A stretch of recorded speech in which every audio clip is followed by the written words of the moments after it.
其实改运根本不用去拜大师，人生所有的不顺根源只有一个，你一直在做倒果为因的傻事。你有没有想过，那些让你拼尽全力去追逐的东西，财富、爱情、健康、成功，可能从一开始你就搞反了顺序。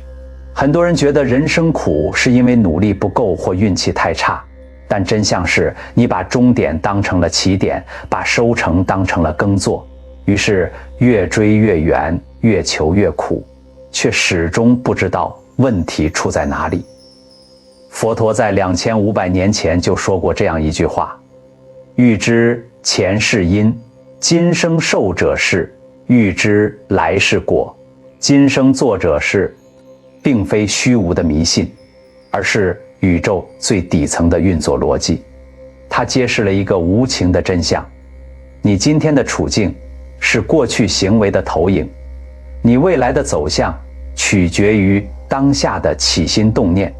但问题是，几乎所有人，包括你，包括我，包括无数在寺庙里烧香许愿的人，都在无意识地把这个顺序彻底颠倒。佛法中有一个词叫做倒果为因。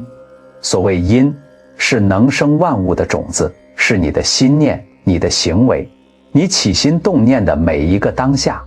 所谓果，是这些种子在时间与因缘的土壤里，最终结出来的境遇、苦乐、荣辱、生死，因在先，果在后，这是不可撼动的宇宙秩序。但凡夫的悲剧在于，他看见果就去抓果，他怕苦果就去躲苦果，他不肯种因，却天天在等果从天上掉下来。他把整个人生的努力方向全部压注在那个已经生出来的果相上，却对那颗正在内心深处沉睡或腐烂的种子视而不见。大乘起信论里有这样一段话：一切诸法唯一妄念而有差别，若离心念，则无一切境界之相。翻译成白话就是，你眼前看到的这个世界，这一切的境遇与遭遇，不过是你内心深处那颗种子长出来的投影。你改变不了投影，因为投影的源头在你心里。今天我们要谈的就是这件被大多数人一生都搞错的事。这不仅仅是一个佛学概念，而是一把能彻底解开人生困局的钥匙。如果你始终觉得命运不公，事与愿违，那么你极有可能正在倒果为因的怪圈里循环。接下来，请静下心来，我们将从一个发生在唐代禅院里的故事说起，它将彻底颠覆你对命运的认知，教你如何从根源处逆转人生。如果你觉得今天的分享对你有触动，欢迎在留言区打出随喜功德，因上努力，果上随缘，让这份智慧的磁场在此刻聚集在一起，向宇宙发出同频共振的信号。唐代宗年间，终南山深处有一座名叫西心寺的禅院，那里的住持是一位已逾70，须发皆白的老僧，法号无言。他的名字来得奇特，不是因为他生性沉默，而是因为他在40岁那年突然停止了开口说话。从那以后，整整30年，他没有对任何人说过一个字。寺里的僧众起初以为他是哑了，后来发现他并不是，因为有人半夜看见他独自在院子里抬头望着满天星斗，嘴里在轻轻念诵什么，声音极低，却字字清晰。有人传说那是他在和诸佛菩萨说话，也有人传说他是因为开悟之后发现世间所有的语言都不足以表达那个真相，所以干脆选择了沉默。没有人知道真正的答案。慧空是寺里最年轻的僧人，16岁出家，到这时候已经满了23岁。他生得聪慧，辩经时舌灿莲花，许多年长的师兄都不是他的对手。方圆百里，人人都说这孩子是块好料，说不定是几十年难遇一次的禅门宗将。但慧空自己不这么觉得，他的内心有一种说不清楚的焦灼，像一块炭火，永远烧不旺，也灭不掉。他每天打坐4个时辰，背完《金刚经》，背《法华经》，背完《法华经》，背《楞严经》，拜佛拜得膝盖发青，却始终感觉自己离开悟那2个字隔着一道看不见的墙。他去问过寺里的每一位师父，师父，我如何才能开悟？有人告诉他多打坐，他就多打坐，一坐就是6个时辰，腿麻了也不动，没有开悟。有人告诉他多念佛，他就日夜念佛，声音哑了也不停，还是没有开悟。有人告诉他多行善，多供养，他把自己仅有的几件换洗衣服都布施出去了，冬天冻得牙关打颤，依然没有开悟。他开始觉得一定是哪里出了问题，但他不知道问题在哪儿。他甚至开始怀疑是不是自己前世造了太多恶业，所以这辈子开悟无望。他越想越沮丧，越沮丧越焦虑。有一天清晨，他一个人跑到后山，面对着一棵老松树，大声喊：我到底要怎么做才能开悟？山谷里传来回声，空荡荡的，什么答案也没有。就在这时，他看见无言老僧不知道什么时候站在了他身后。老僧的眼睛里没有责备，没有讶异，甚至没有怜悯，只有一种慧空从来没见过的东西。那种东西说不上来，像深潭，像天空，又什么都不像，只让他不知为何眼眶忽然就湿了。老僧什么都没有说，只是向他招了招手，然后转身走向寺院后面的那片菜园。慧空跟了上去。那片菜园不大，种着白墩、萝卜、几垄豆子，还有角落里几株佛手瓜。老僧走到菜园边，蹲下身子，从袍袖里摸出一把豆子，开始一颗一颗地往土里按，动作极慢极专注，像是在做天底下最庄严的一件事。慧空站在旁边看着他，不明白他想说什么。老僧按完豆子，站起身拍了拍手上的泥土，然后走到旁边一棵已经挂满果实的豆荚藤前，摘下一夹饱满的豆角，递到慧空手里。慧空接过来，低头看着那夹豆角，看了很久很久。忽然之间，他的脑子里有什么东西慢慢的轻轻的裂开了一道缝。他开始想，这夹豆角是怎么来的？是有人在春天把一粒种子按进土里，然后日日浇水，时时除草，等待雨水，忍耐风霜，一点一点，等那粒种子发芽、长茎、开花、结荚。这整个过程没有任何捷径，没有任何办法跳过其中任何一个环节。你不能在冬天种下种子，然后要求它明天就结果；你不能跳过播种直接去收割；你也不能对着空旷的土地大喊给我果实，就期待豆荚从天而降。顺序，只有顺序是对的，果实才会来。而他慧空这7年来在做什么？他在对着尚未播种的土地日夜跪求一场丰收。这个念头出现的那一刻，他的整个胸腔仿佛被什么东西轰然击穿，一股说不清楚是酸是甜是痛是喜的气流从脚底一路冲上喉头。他捂住嘴，眼泪却根本捂不住。他哭了很久。老僧就站在旁边，不动不说不评判，像一棵树，像一块石头，像什么都不是，又像什么都是。那天之后，慧空变了，他不再问我什么时候能开悟，他开始问我今天的心念是贪是嗔还是清净。他不再在乎自己有没有得到师父的认可，他开始在乎自己起心动念的那个当下是不是干净的。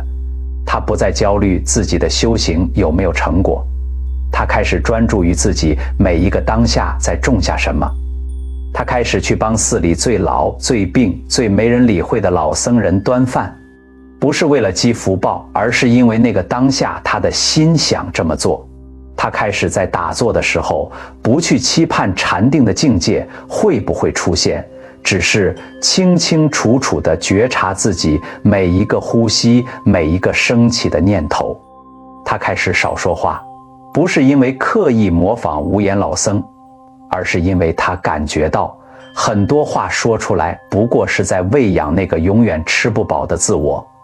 就这样过了大约3年，有一个秋天的傍晚，夕阳把整个菜园染成了橘红色，慧空正在浇水，无言老僧走过来，在他身边站定，然后30多年来第一次，老僧开口了。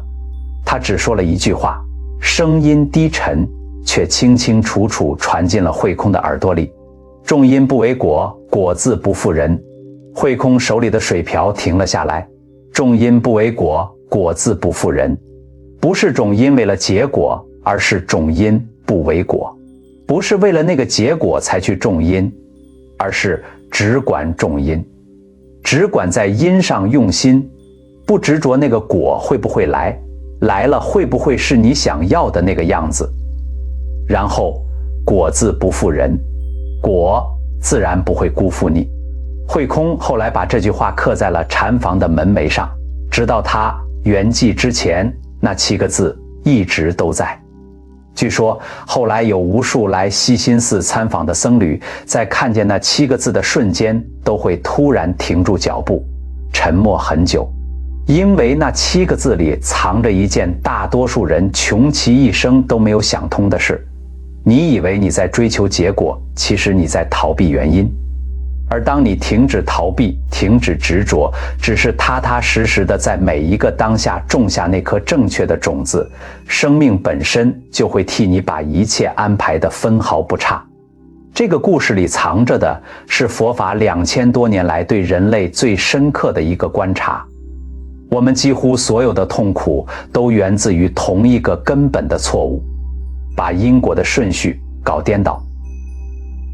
了慧空求开悟而不得，是因为他把开悟当成一个需要去抓的果，却不知道开悟从来不是被追来的，它是修行的因成熟之后自然显现的境界。就像那荚豆角，你无法用双手把它捏出来，你只能在播种、浇水、耕耘的过程里等待它自然饱满。但这种搞反顺序的愚蠢，绝不只发生在修行上。它渗透在我们每一个人的日常生活里，渗透在我们最用力的那些地方，渗透在我们以为自己最努力，其实却方向全错的那些奔忙里。我们来好好说说，人生中最常见的4种道果为因愚蠢事，其中或许有你经历过的，或许还有连你自己都尚未察觉的。第一种是求富贵、求平安、求福报。去寺庙烧过香的人，10有8、9都许过这类愿。求财、求平安、求官位、求健康、求考试顺利、求生意兴隆，外在拜佛，内在改风水，请符咒，换床位，换运势，换一切能换的东西，就为了让那个果快点出现。这不是错的方向，这是完全搞错了对象。佛家讲得清清楚楚，富贵是果，布施是因，健康是果，慈悲与不杀是因，尊贵是果，持戒恭敬是因，平安是果，身口意3业清净是因。你的每一个愿望背后都有一颗对应的种子，如果那颗种子没有种下去，或者种下去了，但土壤里全是贪嗔痴的毒素，这颗种子要么长不出来，要么长出来也是歪的。你不去种那颗种子，却整天跑去向神明索取那个果，这不叫虔诚，这叫不劳而获的执念。第二种是求被爱，求圆满的关系。只要有一个人真心爱我，我就幸福了。这句话几乎每个人在某个阶段都说过，或者在心里想过。我们把被爱当成幸福的来源，把被接纳、被肯定、被在乎当成内心安稳的前提，然后把这个要求套到另一半身上，套到父母身上，套到朋友身上。一旦对方没有按照我们的预期给出那个爱，我们就崩溃，就愤怒，就感到天塌了。这就是典型的把果当因，以为得到了爱，爱的能力就会出现，以为有人来补全我，我就完整了。但佛家的视角恰恰相反，爱是果，自爱是因，圆满是果，心境是因。你现在内心的匮乏感、缺爱感，对他人无止境的依赖和控制，这些是恶因。这些因感召来的关系往往充满了纠缠、痛苦，彼此消耗。当你内心真正修得完整，当你不再需要从外界索取爱来填满自己，当你的慈悲和喜悦来自内心，而不是来自某个人的态度，好的关系才会自然走入你的生命。那个关系是果，不是起点。第三种是怨天尤人，抗拒眼前的境遇。遇到贫穷、疾病、背叛、失业、意外，第一反应是抱怨命运不公，怪父母没给好条件，怪社会没有机会，怪另一半拖累了自己，怪这个世界对自己太残忍。抱怨本身没有原罪，但抱怨如果变成了逃避因的借口，它就是一种极其精妙的自我伤害。今日之果，昨日之因，今日之因，明日之果。这是佛家因果律里最朴素也最严酷的一条。你现在遇到的每一件事，无论多么不公平，无论多么残忍，它的因都埋在你过去的身口意业里。这不是要你去自责，更不是要你接受活该的咒骂，而是要你明白，这个果是可以被改变的。改变的途径不是向外抗拒，而是向内修因。你把所有的力气都用来跟那个果打架，那个因却越来越深，越来越厚，果就会一个接一个的继续长出来，没有尽头。第四种是修行路上的倒果为因，这是最隐蔽的一种，因为它发生在那些以为自己在走正路的人身上。他们执着打坐的时数，执着念了多少遍佛号，执着有没有看见光，有没有得到瑞相，有没有身体出现特殊的感受，有没有梦到菩萨。他们把一切可见的境界当成成佛的证据，而不是把它们看作修行路上偶然经过的风景。他们不调伏贪嗔痴，不在日常的起心动念里下功夫，却指望通过打坐念佛的仪式快快换来一张开悟通行证。佛陀说得很清楚，解脱是果，断惑是因，成佛是果，觉悟是因。诸佛菩萨的庄严，那是果地上显现出来的功德，不是你可以通过模仿形式来复制的因。真正的因是明心见性，是断贪嗔痴，是戒定慧，是在每一个起心动念的当下看清楚那个念头的来处和去处。说到这里，我们就不得不谈到佛家对这件事的深层法理了。为什么倒果为因注定会带来痛苦？这不是佛陀在惩罚谁，这是宇宙本身的结构决定的。因果律的顺序是铁打不动的，先种因，再育缘，后结果。因是内在的种子，是你的心念和业力；缘是外在的条件，是时机、环境、他人的行动；果是因缘和合之后自然显现的东西。这个顺序就像春天种下种子，秋天才能收割。任何生命都无法绕过这个过程。倒果为因，本质上就是想要跳过春天和夏天，直接要求秋天的果实。结果当然只有绝望和焦虑。而佛家最核心的那句话，万法唯心造，说的是这件事的本质。你眼前的这个世界是你内心的镜子，你现在的境遇是过去的心的产物，你未来的境遇是现在的心正在种下的因。向外改变世界是在改镜子里的影像，向内改变心是在改产生这个影像的源头。凡夫永远在改镜子，圣人只改产生镜像的心。这就是轮回与解脱最根本的分野。凡夫是怎样的？求果、怕果、执着果、抱怨果，被果相牵着鼻子走，一生都在追一个自己设定出来的理想果相，却对种果的土地毫不经营，对种果的种子毫不在意。圣人，也就是那些真正有修正的人，是什么样的？他们不求果，不执果，不怕果，只是平静地在因上用力，在每一个当下修正那颗种子，然后果就来了，而且比你能想象的还要圆满。佛陀用最简洁的一句话总结了这两种人生的差异：因上努力，果上随缘。就这8个字，是凡夫解脱的全部密钥。凡夫的人生恰恰相反，因上懈怠，果上强求，这就是苦的根源，这就是轮回的根源。明白了道果为因是什么，也明白了它为什么会带来痛苦。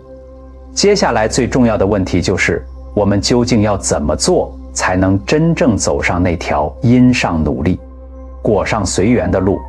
佛家给了我们4个方向，每一个都不是口号，都是可以在当下这一刻就开始做的事。第一，正见，承认当下的一切都是自己造成的。这一步是最难的，也是最解脱的。为什么难？因为人天生有一种本能，就是把所有不好的事情归咎于外界，归咎于他人，归咎于命运，归咎于任何一个可以让自己不必负责的地方。这种本能叫做向外推责，它的本质是一种逃避，一种对自己因上懈怠这件事的逃避。正见的第一层是明白我现在的一切，包括那些我最不愿意承认是自己造成的，都是我过去身口意业的显现，不是天罚，不是命定，不是别人害的，是自业自受。这句话并不是要你去自虐，也不是要你把所有的苦都咽下去认命，它的用意是解脱。当你真正承认这是我造的因，你就同时承认了我有能力改变这个因。只有当你不再把命运的主导权交出去，你才能真正把它拿回来。正见的第2层是接纳，眼前的苦乐顺逆，不管多么难受，它只是一个果，只是一个显现，它不等于你，也不定义你。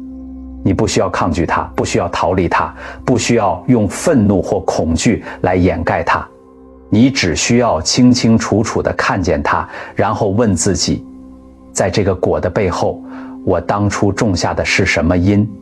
接纳不是认命，不是软弱，接纳是看清事实，然后从事实出发，有力量地往前走。正见的第3层是方向，命运不是天定，是自业自受，自福自求，自命自立。这条路没有人能替你走，但也没有人能拦住你走。第2，回头，从向外求果转向内修因，这是整个人生方向的大逆转。它不是一夜之间发生的，但它可以从今天，从现在，从你读到这里的这一刻开始。什么叫做转向修因？你不再把今天的精力放在怎么让老板注意到我，而是放在我今天有没有把工作做到真正的尽心尽力。你不再天天问他有没有真的爱我，而是问我今天有没有在这段关系里给出了真实的善意和尊重。你不再到处寻找改命的秘诀，而是在每一个日常的起心动念里问自己，这个念头是贪的，是嗔的，还是清净的？佛家有一个很实在的说法，不修福报，修布施，持戒忍辱，不求健康，修慈悲，不杀，放生，不求好命，修心善，语善，行善，正念，不求开悟，修戒定慧，断贪嗔痴。注意这里的逻辑，不是为了福报才去布施，而是修布施，不问福报。不是为了健康才去慈悲，而是修慈悲，不问健康。这个差别看起来细微，实际上是天壤之别。前者还是在求果，只是换了一个更隐蔽的方式；后者才是真正的因上努力，只管在因上用力。至于果怎么来，什么时候来，来的什么样，不是你的事，那是因缘的事，是宇宙自然结算的事。有一句话是整个修行方向的核心口诀：但行好事，莫问前程，只修正因，不知其果。把这句话写下来，贴在你看得到的地方，每天念3遍，不是当成符咒，而是当成对自己的提醒。我今天在种什么？第3，观心，从造恶因转为种善因、静因。如果说回头是方向的改变，观心就是在那个方向上每一步的具体落实。佛家有一个非常重要的观念，3业中意业是根本。什么是意业？就是你的起心动念，就是那些发生在你脑子里，语言和行动还没来得及出现之前的那些念头，那些念头才是第一因。口业和身业是意业的延伸。你的语言和行动不过是你心念的投影。你骂了一个人，是因为你心里先生出了嗔恨；你帮助了一个人，是因为你心里先升起了慈悲。所以修正人生根本不在于管好嘴巴和手脚，而在于管好那颗心，管好那个起心动念的地方。具体怎么关？很简单，但需要持续。每当你升起一个念头，无论是面对某件事、某个人、某种情况，在它还是念头的时候，就看它一眼。这是贪心吗？这是嗔心吗？这是痴心吗？还是这是慈悲心？是清净心？是平等心？不需要评判，不需要压制，只需要看见。因为看见本身就是觉知，觉知本身就是光。光一出现，那些阴暗的念头就自然开始松动转化。贪、嗔、痴、慢、疑，这5样东西是一切恶因的种子。慈悲、喜舍、清净、平等、正觉，这5样东西是一切善因和静因的种子。你每天的修行不是在打坐的蒲团上完成的，而是在每一个念头升起的那个瞬间完成的。念转、因转、因转、果转，不是魔法，是物理。就像你把坏种子从土里挖出来，换上好种子，下一季的收成自然不同。有一个非常简单的练习，每天晚上睡前，回想今天升起的念头里有多少是贪的，多少是嗔的，多少是痴的，多少是清净的、慈悲的。不需要做什么，只是如实的看一眼。这个看的动作日积月累，就是在温柔而持续地改变你生命的土壤。第4，离止，果来不贪，果去不恋，随缘自在。这是4步里最后也是最深的一步。前面3步是在努力种因，这一步是在果已经来了之后，学习不被它绑架。什么叫被果绑架？善果来了，你得意忘形，开始执着于维持那个状态，害怕失去，于是焦虑又回来了。恶果来了，你痛苦抗拒，一心只想逃脱，却在抗拒中消耗了本可以用来种新因的力气。无论是执着善果还是抗拒恶果，都是在被果相牵着鼻子走，都是在轮回里打转离执。是什么意思？